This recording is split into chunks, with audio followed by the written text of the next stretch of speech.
देखु नियाली महोत्सव हूँ नियाली माटीर परिचय नियालीर ऐतिह्य संस्कृति परंपरा को ओडिशा रे परिचित करने ये महोत्सव लक्ष्य।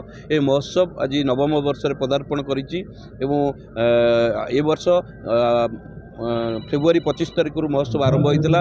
आज मार्च 1 तारिख में आज तार अंतिम दिन एवं शेष दिन में आपड़ देखिए कौ भाव में गत 5 दिन धरिकी नियालीर माँ माने भौणी माने मुरबी माने युवबंधु माने ये महोत्सव को अति आनंदर सहित अति उल्लासर सहित उपभोग कर।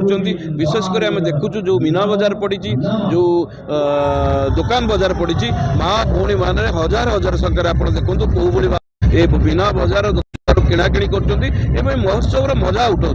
निश्चिंत भाव में मुझे धन्यवाद देवी आम समस्त ये अंचलवासी को जो भाई भाव में 5 दिन धरी ये महोत्सव को उपभोग कले एवं तांकर साहाय्य सहयोग समर्थन में ये महोत्सव आज पालन हो। धन्यवाद देवी आम विधायक छवि मल्लिक महाशय तांकर मार्गदर्शन में ये महोत्सव एथर अति सुंदर भाव में अति शांति श्रृंखला सहित अनुष्ठित हो। धन्यवाद देवी ब्लॉक प्रशासन को, धन्यवाद देवी तहसिल प्रशासन को, धन्यवाद देवी आमर पुलिस प्रशासन को एवं आमर सरकार जिते विभाग अच्छी समस्त अंकुट साहाय्य सहयोग आम प्रति रही आम समस्त को आम धन्यवाद दूँ। ये माटी हूँ पवित्र माटी। निश्चिंत भाव में मुझे आशा करी आगामी वर्ष ये महोत्सव को आहरी अति सरस सुंदर करूँ।